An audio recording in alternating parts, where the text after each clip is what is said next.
শ্যাম রঙ্গিলা নাম তো শুনেইছেন আপনারা। হ্যাঁ, যদি না শুনে থাকেন, না জেনে থাকেন, দেখুন একে। से आप सबका इंतज़ार था कि ऐसा मौका कब आएगा कि मोदी प्रेस कॉन्फ्रेंस करेगा। आज आप सब यहाँ पहुँचे हैं। मुझे बेहद खुशी तो नहीं है, लेकिन फिर भी आपको बताइए आपको कैसा लग रहा है। ये बहुत सारे सवाल मुझसे पूछे जा रहे थे और इसलिए मैं एक ही बात कहूँगा कि मोदी पिछले 10 साल से भारत के हर एक नागरिक का, हर एक वासी का विकास करने में लगा हुआ था।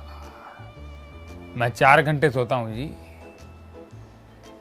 जब उठता हूँ तो बहुत सारे काम ऐसे रहते हैं जो मुझे देश के हित के लिए करने होते हैं। मैं ज़रूरी नहीं समझता कि प्रेस कॉन्फ्रेंस करने से कोई देश हित का कार्य होगा। आपके काल में ही पत्रकारों पर हमला हुआ है।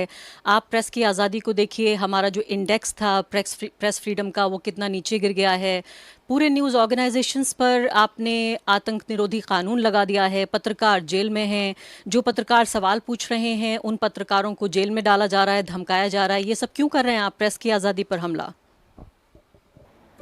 हमने इतने समय में एक चीज़ तो ये देख ली कि कौन से पत्रकार असली हैं, कौन से नकली हैं।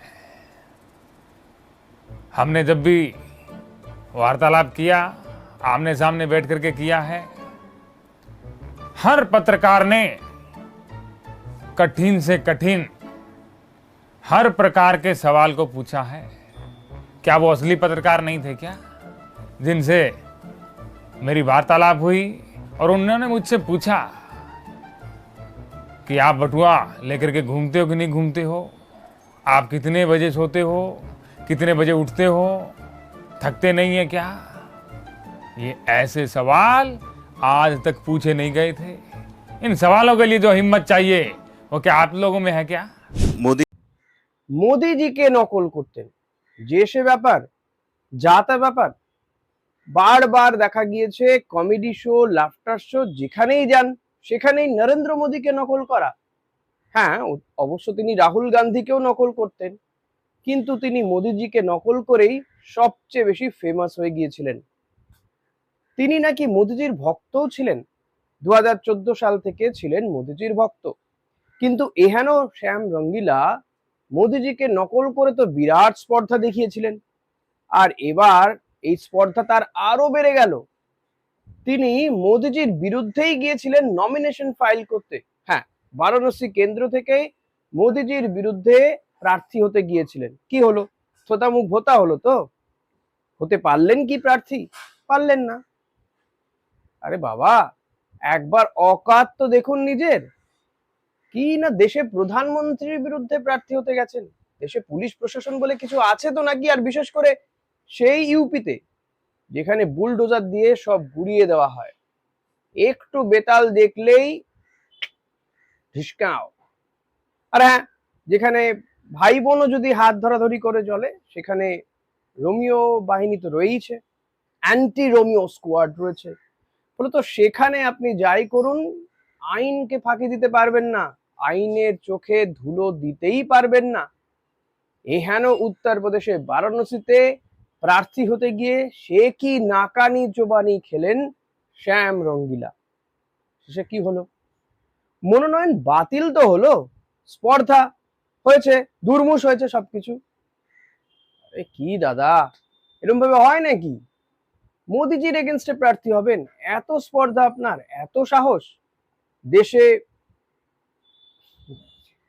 যাই হোক, কি আছে কি নেই সে প্রশ্নের উত্তর তো আপনি নিজেই দেবেন।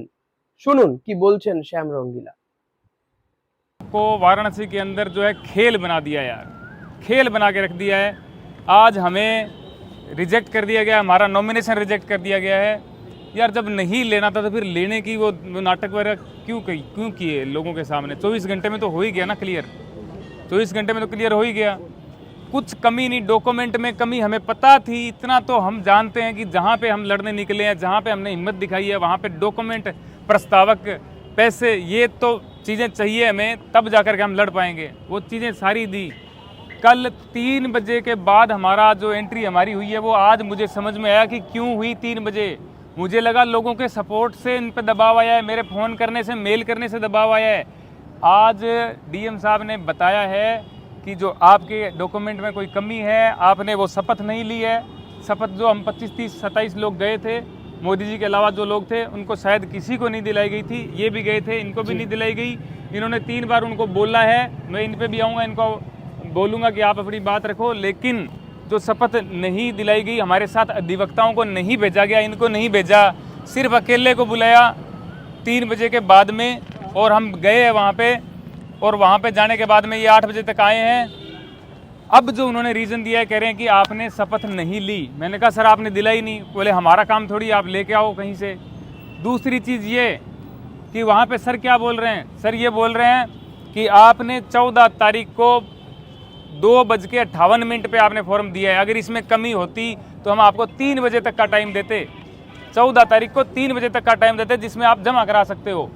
अब जब हम यहाँ पे 10 तारीख से जूझ रहे हैं, मैं आया हुआ हूँ, कोई बहुत पहले से आया हुआ है, वो 14 तारीख तक इंतज़ार करते हैं, मोदी जी के जाने के तक इंतज़ार करते हैं। 13 तारीख को पूरे दिन लाइन में रहते हैं। वहाँ पे एंट्री नहीं है किसी की।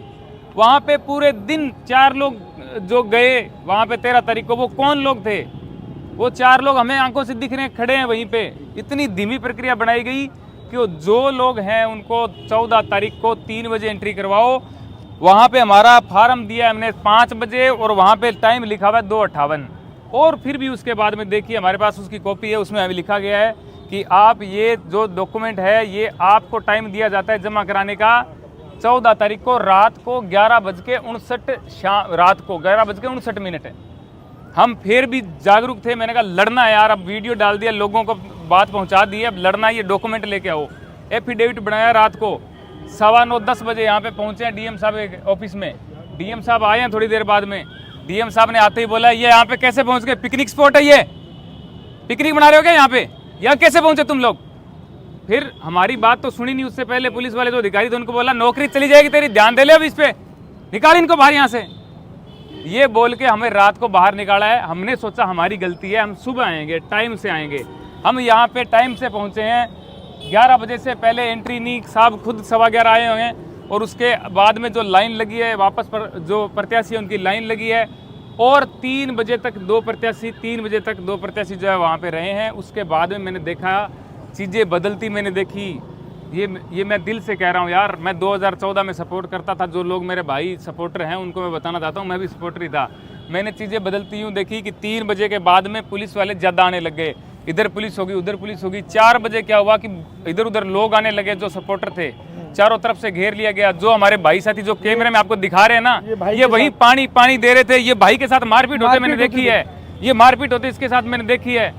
मैंने वहाँ पे मैंने बचाया इनको। मैंने कहा मेरे दोस्तों को कुछ नहीं हो। मैंने उनको बोला क्या भाई क्या हुआ? बोले किसके साथ है? मैंने कहा मेरे साथ है। ये हमें पानी पिलाने के लिए वहाँ पे खड़े हुए थे, इनके साथ मारपीट की, इन भाई के साथ मारपीट की। मैं कह रहा हूँ ये मोदी जी एक्टिंग करते होंगे रोने की, मैं रोना चाहता नहीं हूँ। मेरे को आ रहा है कोई गलती ना हो जाए,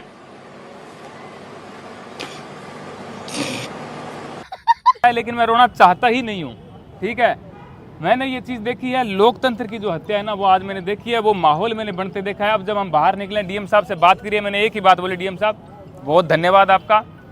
और मेरे खिलाफ एक व्यक्ति जो मेरे पास ही खड़ा था पूरे दिन से, उसने आपत्ति जता दी, एक लेटर दे दिया। मैंने कहा सर ये किस चीज़ की आपत्ति है? बोले आपके प्रस्तावक फर्जी है। चलो उस पर हम जाते ही नहीं है, जाते नहीं है, क्योंकि फर्जी नहीं है तो जाएंगे कैसे? वो जो भाई साहब है उनसे भी मैंने हाथ मिलाया, मैंने कहा बहुत धन्यवाद। अब जो है बनारस की गलियाँ हैं, इनका भी बहुत धन्यवाद, बनारस के लोगों का बहुत धन्यवाद। फिर भी लोकतंत्र শুনলেন।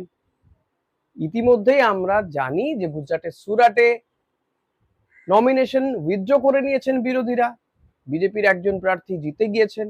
মধ্যপ্রদেশেও এমনটা হয়েছিল, যদিও শেষমেশ সেখানে ভোট হচ্ছে, অন্য দলের প্রার্থীরা নমিনেশন তুলে নেননি, প্রত্যাহারও হয়নি। কংগ্রেস নমিনেশন তুলে নিয়েছিল, কিন্তু বাকি দু একটি দল, এসইউসিআই আরো কয়েকটি দল রয়েছে। আর বারাণসীতে শ্যাম রঙ্গিলার মনোনয়ন কিন্তু বাতিল হয়ে গেল। তার নমিনেশনে যে ফাইল তিনি জমা করেছেন সেখানে কিছু ভুল ত্রুটি রয়েছে, তিনি নাকি শপথ নেননি, এরকম কিছু ভুল ত্রুটি দেখিয়ে তার নমিনেশন বাতিল করে দেওয়া হয়েছে। অর্থাৎ প্রধানমন্ত্রী নরেন্দ্র মোদী বিরুদ্ধে তারই একেবারে ডামি বলা যেতে পারে, তার কণ্ঠস্বরের ডামিকে প্রার্থী করতে দেওয়া হলো না। এবার আপনি কি করবেন না করবেন সেটা আপনার ব্যাপার, আপনার ভোটাধিকার রয়েছে, আপনি ভোটের মাধ্যমে এ বিষয়ে সঠিক জবাব দেবেন নিঃসন্দেহে, এই আশা রাখবো। তাই অতি অবশ্যই বলবো, ভোট দিন, যাকে খুশি ভোট দিন, সেটা আপনার ব্যাপার, কিন্তু সমস্ত কিছু দেখে চোখ কান খোলা রেখে ভোট দিন অতি অবশ্যই। ধন্যবাদ।